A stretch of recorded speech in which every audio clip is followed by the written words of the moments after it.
Hello बच्चों, let's see this question. An organic compound A, that is C4H11N, shows optical activity and gives N2 gas on treatment with HNO2. The compound A react with PbPHSO2Cl, producing a compound which is soluble in KOH.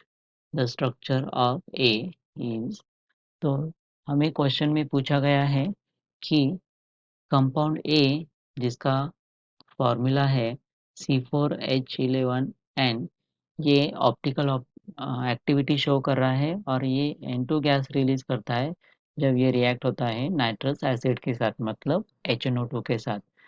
Further ये ए react होता है PbSO2Cl के साथ।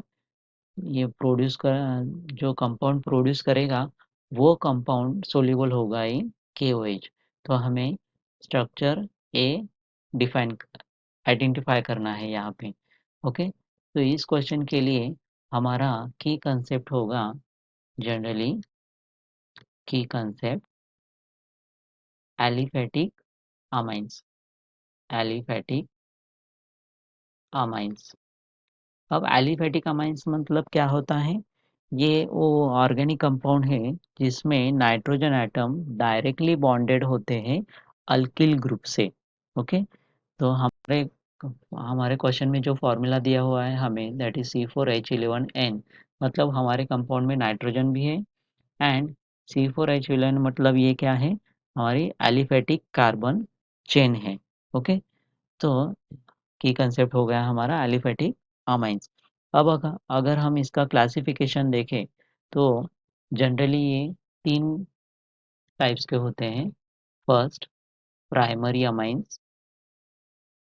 Primary amines primary amines ये एक alkyl group nitrogen से bonded होता है। ओके, इसमें एक अल्किल ग्रुप नाइट्रोजन से बॉन्डेड होता है। सेकेंड है सेकेंडरी अमाइन। सेकेंडरी अमाइन, इसमें दो अल्किल ग्रुप्स नाइट्रोजन से बॉन्डेड होते हैं। ओके, एंड थर्ड है टर्शरी अमाइन। अब टर्शरी अमाइंस में तीन अल्किल ग्रुप नाइट्रोजन से डायरेक्टली बॉन्डेड होते हैं।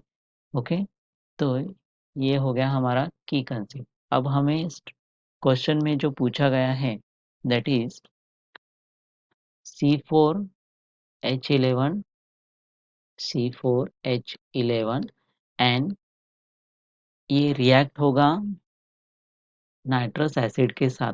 ओके, जब ये नाइट्रस एसिड के साथ रिएक्ट होगा तो हमें क्या देता है?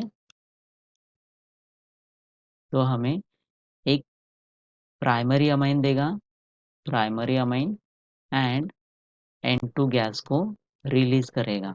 ओके, अगर ये N2 गैस को रिलीज करता है तो हमारा अमाइन क्या है? प्राइमरी है। ओके, अब ये प्राइमरी अमाइन अमाइन हमें ढूंढना है। तो ये प्राइमरी अमाइन जब फर्दर रिएक्ट होगा PHSO2Cl के साथ, इसे इस रिएजेंट को क्या कहते हैं generally? Hinsberg Hinsberg reagent. Okay, Hinsberg reagent. तो PHSO2Cl के साथ रिएक्ट होने के बाद जो कंपाउंड हमें मिलेगा दैट इज बी, तो वो क्या होगा? Soluble in KOH। ओके, तो हमें जो ये ए स्ट्रक्चर है, स्टार्टिंग सब्सटेंस, वो हम इसका स्ट्रक्चर हमें आइडेंटिफाई करना है। ओके, ये हो गया हमारा क्वेश्चन का आउटलाइन। अब अगर हम हमारे ऑप्शन में देखें तो ऑप्शन बी क्या है?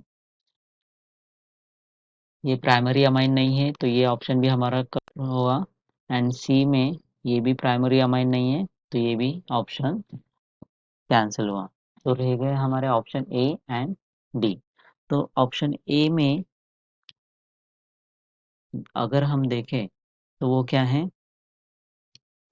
Option A and D. Okay, A है हमारा like this, NH2 and D है हमारा लाइक दिस NH2। ये भी प्राइमरी अमाइन है, ये भी प्राइमरी अमाइन है और ये भी प्राइमरी अमाइन है। ओके, अब अगर हम इसकी जनरल रिएक्शन देखें, जनरल रिएक्शन क्या होती है, that is RNH2 primary amine is react with HNO2 तो वो क्या फॉर्म करता है generally, diazonium salt. Diazonium salt मतलब N triple bond N। Okay, यहाँ पे पॉजिटिव चार्ज आएगा।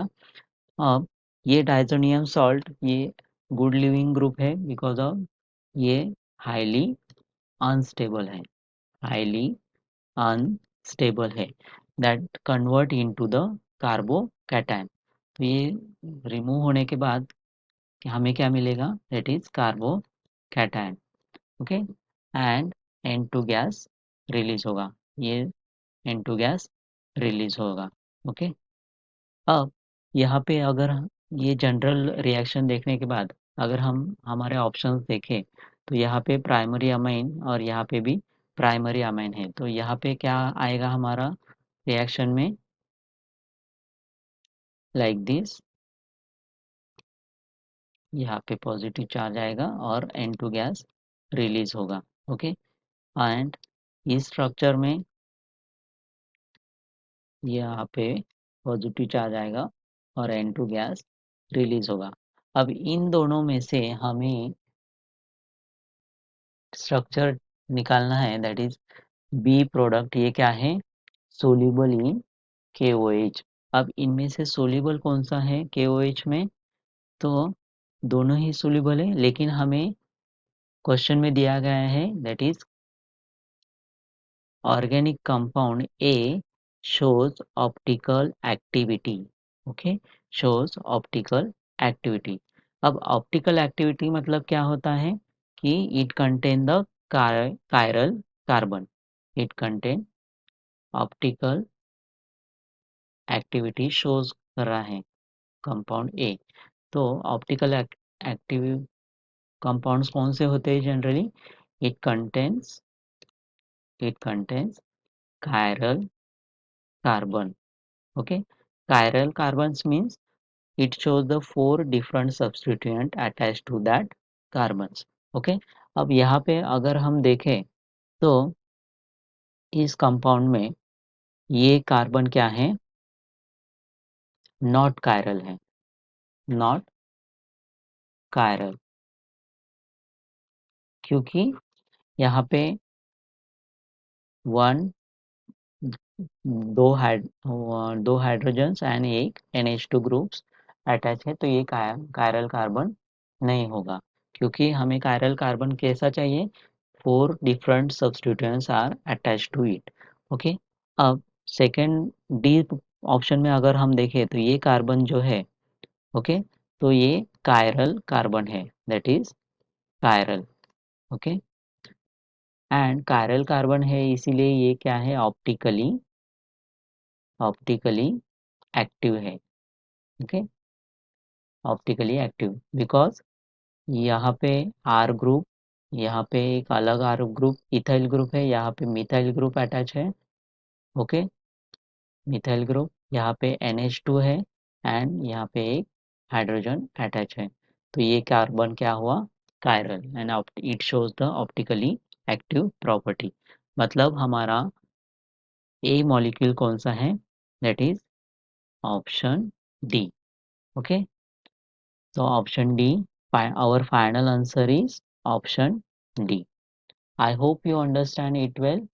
Best of luck.